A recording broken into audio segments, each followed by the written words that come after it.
तो एक बार को तो सुदेव ब्राह्मण को क्रोध आ गया, बोले भगवान की आज्ञा ना मानने वाले को हम कैसे दे सकते हैं, चल बेटी।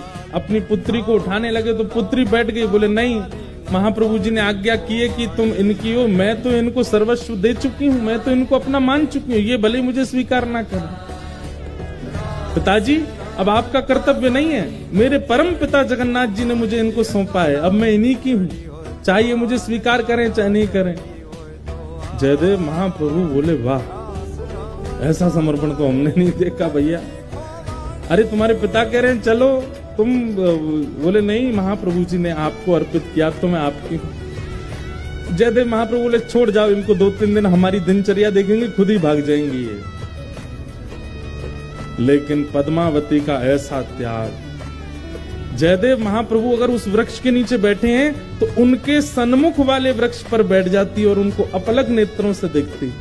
जैसी दिनचर्या, अब भाई वन में रहते हैं, वन में सांप भी है, बिच्छू भी है, कातर भी है, ना जाने कितने सारे जीव आ जाते हैं, लेकिन सब स्थितियों में बिल्कुल अनुकूल रह करके अपने श्री जयदेव जी को देखती रहती। 3 दिन बाद जब वो पद्मावती वापस लौट करके नहीं गई तो श्री जयदेव महाप्रभु ने मन में विचार किया कि ये इसकी जिद नहीं है, ये श्री जगन्नाथ प्रभु अपना अधिकार दिखा रहे हैं मुझको कि देखो मेरा तुम पर कितना अधिकार है, मैं जिससे चाहूंगा तुमको उससे ब्याह करना ही पड़ेगा।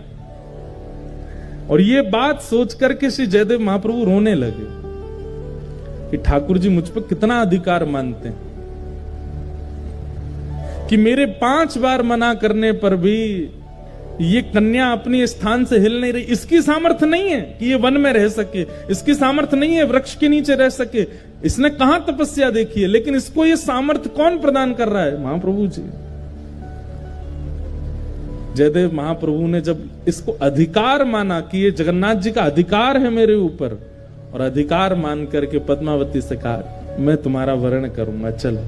और तब पद्मावती से ब्याह किया और गांव के बाहर ही एक झोंपड़ी बना करके अपनी पत्नी के साथ जयदेव महाप्रभु रहते थे।